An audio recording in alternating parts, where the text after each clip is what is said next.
সবচেয়ে দুষ্ট যেটা বেশি খারাপ, আমাদের দেশে অনেকগুলো খারাপ মানুষের কথা বলে না, এদের অনেকগুলোকে তো র্যাব ক্রস ফায়ারে দিয়েছে।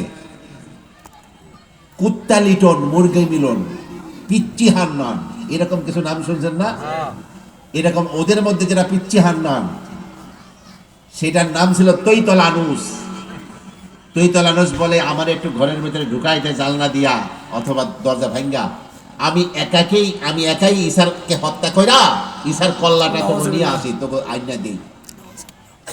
এই পাপিষ্ঠ তৈতলানুস ঘরের মধ্যে ঢুকে তলোয়ারটা উঁচু করেছে, আল্লাহর নবী ঈসাকে হত্যা করবে। আল্লাহ বলেন ওয়ায়ামকুরুল্লাহ, ওরা ষড়যন্ত্র করে, আল্লাহ পাক সেই ষড়যন্ত্রের প্রতি ব্যবস্থা এই করেন যে হযরতে ঈসা আলাইহিস সালাতু ওয়াস সালামকে জিবরিলকে পাঠিয়ে আল্লাহ পাক বিল্ডিং এর ছাদ ফাঁকা করে দ্বিতীয় আসমানে হযরতে ঈসাকে উঠিয়ে নিয়েছেন। আর যেই পাপিষ্ঠ তৈতলানুস পিচ্চি হান্নান মারার জন্য গিয়েছে, আল্লাহ পাক তার গলার এতটুকু চেহারা ঈসার মতো বানিয়ে দিয়েছে, এতটুকু কিন্তু সেই অরিজিনাল চেহারাই আছে, কিন্তু উপরের চেহারাটা ঈসার মতো বানিয়ে দিয়েছেন আল্লাহ পাক। কিন্তু ঈসা নবীকে আল্লাহ পাক কি করছেন?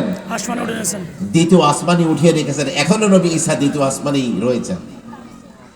এখন সাথে সঙ্গে কোনো সাড়া শব্দ না পেয়ে দরজা ভেঙে ভেতরে ঢুকে দেখে লোক একজন। লোক কয়জন ভাই? আসলে ছিল কয়জন?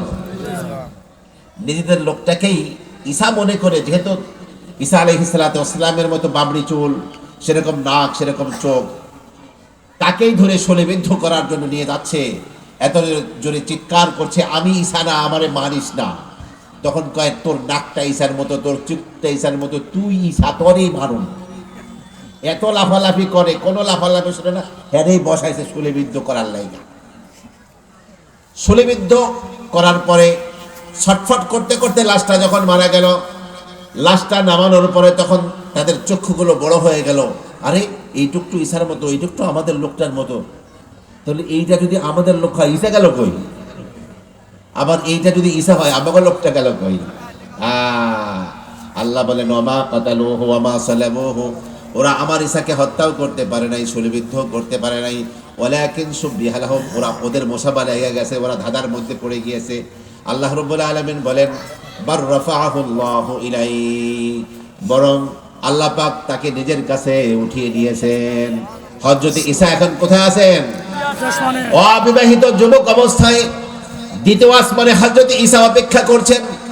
কিয়ামতের পূর্বে আল্লাহর নবী বলে গিয়েছেন, দ্বিতীয় আসমানে হযরত ঈসা অপেক্ষা করছেন। দুইজন ফেরেশতার কাঁধে ভর দিয়ে পূর্ব দামেস্কের মসজিদের আজান হয়ে যাবে, আসরের আজান। আল্লাহর নবী ঈসা দুজন ফেরেশতার কাঁধে ভর দিয়ে সেই মসজিদের উপরে নামবেন। তখন মানুষেরা সেখানে নামিয়ে নিয়ে আসবে, সেখান থেকে এই উম্মতের মাঝে এসে বিবাহ শাদী করবেন। বর্তমানে 2000 কত সন চলতেছে জানেন? 2000 কত সন?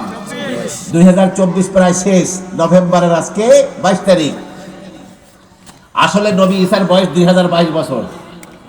এই খ্রিস্ট সন মানে ঈসা নবীর জন্মের দিন থেকে এই সন গণনা শুরু। হিসাবে ঈসা নবীর বয়স কত? 2022।